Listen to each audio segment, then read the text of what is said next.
Hello there. Welcome to your readings at the round table. I'm Jennifer, and this is Badger. Um, and my other co-hosts seem to be in hiding. Well, they're just napping after lunch. You know how it is. Mm-hmm. So I've got Jasmine, Mouse, and Patches. They take turns laying on my desk. It's great. All right, so I'm Jennifer again, and this is your monthly reading for Life Path number 9, your monthly numerology reading. Can't believe we're already we're going into October. It's crazy. So, 9, this is going to be for October. This is a general reading, so if it resonates with you, that's great. That's awesome. If it doesn't, that's okay too. No worries. Make sure you check out your weekly zodiac reading with me on this channel as well. I know. It's good times. All right. Life Path 9. So, Life Path 9, you are moving into a 7-month with October.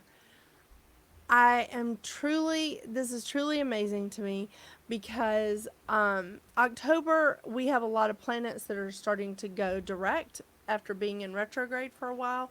So Mercury goes direct, then Pluto, and I think Saturn joins. But also, we have Mars going retrograde. So, not a great time to be arguing with people. When Mars is retrograde, it's just not a good idea to have that like animosity like floating around.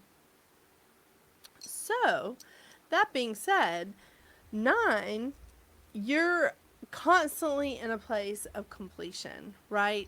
You're helping people to transition, you're helping people to release, you're releasing. It's a fantastic time, like, of your life path is to remove clutter, both physical and spiritual. This, you are also the person that uses a lot of logic, moving into the next steps with courage, because having endings brings about like new beginnings, right? So, this is definitely this life path is definitely a chance to embrace the phase changes that bring about, like, that help you with your life's purpose. It's good. So, the shadow side of a 9 is fear of change or fighting change. And that has its issues with 7 because 7 is a time of spiritual connection. It's a time of spiritual connection not only to each other but to the universe, to nature. It's a time of spiritual study and expanding our spiritual knowledge. Um, it's a time of searching for peace, but recognizing it because we don't always recognize it initially. And and really 7 is a time of trusting our own judgment.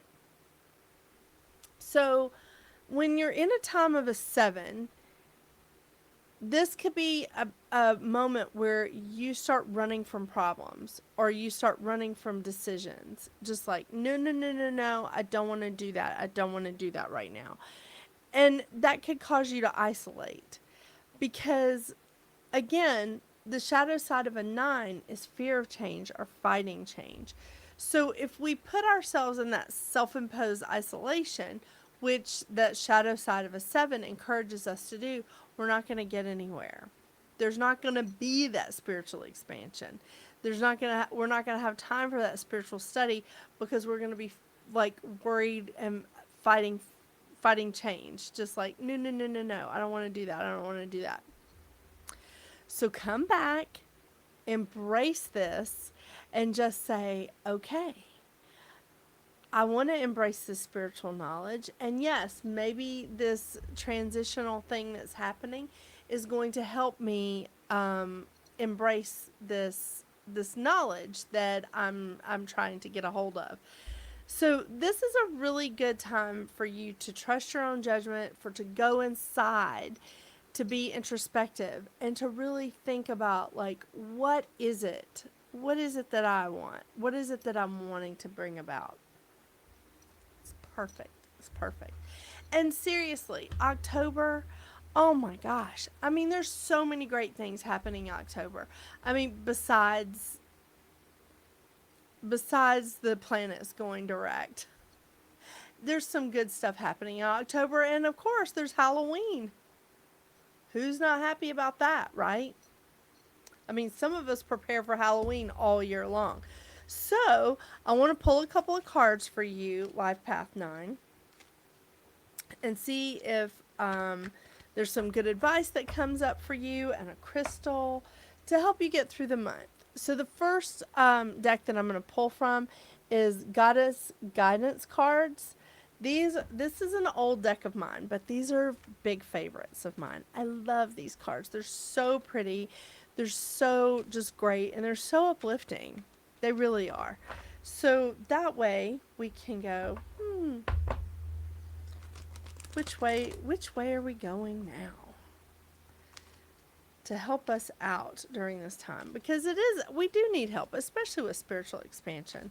Oh my gosh, not everybody can live well through that. I mean, initially my house was a 7, and I noticed that not everybody living in the house was okay with like dealing with constant spiritual expansion and like the spiritual knowledge that comes with it and spiritual connection. So I just changed the number of my house. I changed the vibration of the number, not literally changed my house number. So let's see what we got here.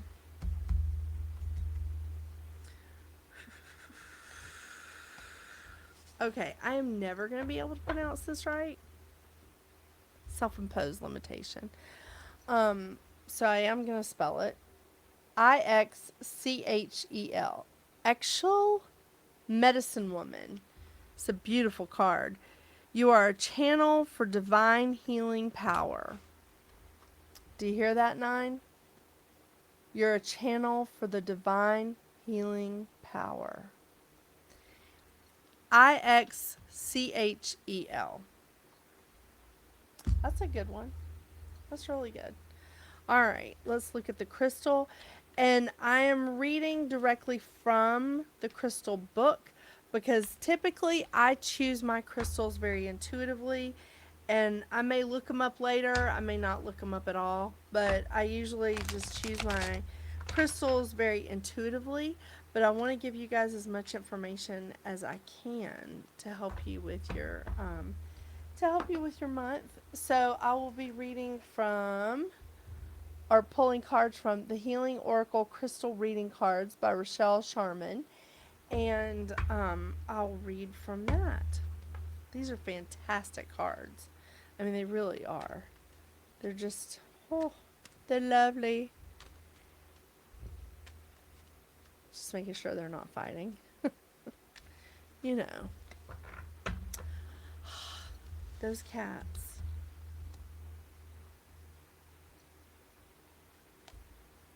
Oh, this is a good one. Okay. Fairy Stone. Fertility. Now, what I love about this card for you, and I haven't even read it yet, is because this is a month of spiritual growth for you, of spiritual study, spiritual expansion, and then I am pulling the stone fertility. But it's a fairy stone.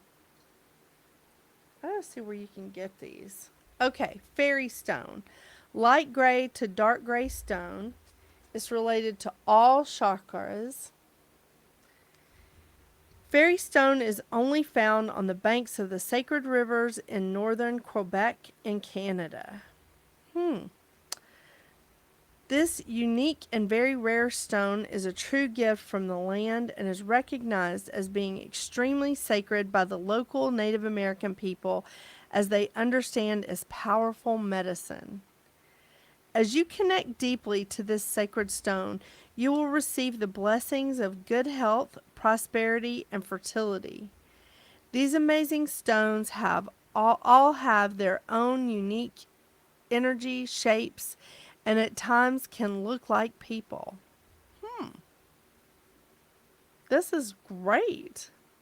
Assists in healing trauma. Wow. offers protection, brings health and prosperity.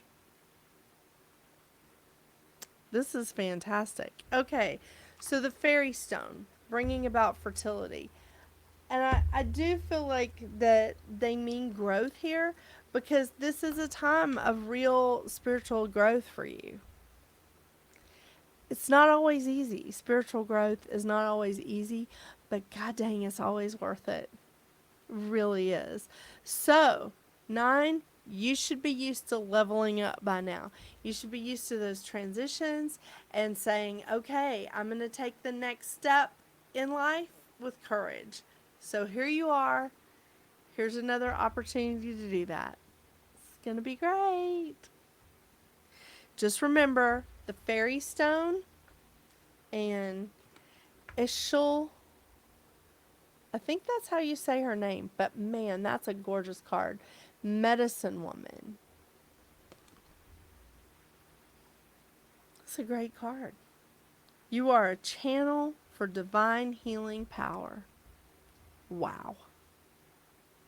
Trust your own judgment. I'm telling you. Thank you so much for joining me, Life Path 9. I appreciate your support on this new channel. Thank you, thank you, thank you. Don't forget to check out your weekly zodiac on this channel as well. And have a wonderful October and a great Halloween. And until I see you again, get out there and make your magic. Bye.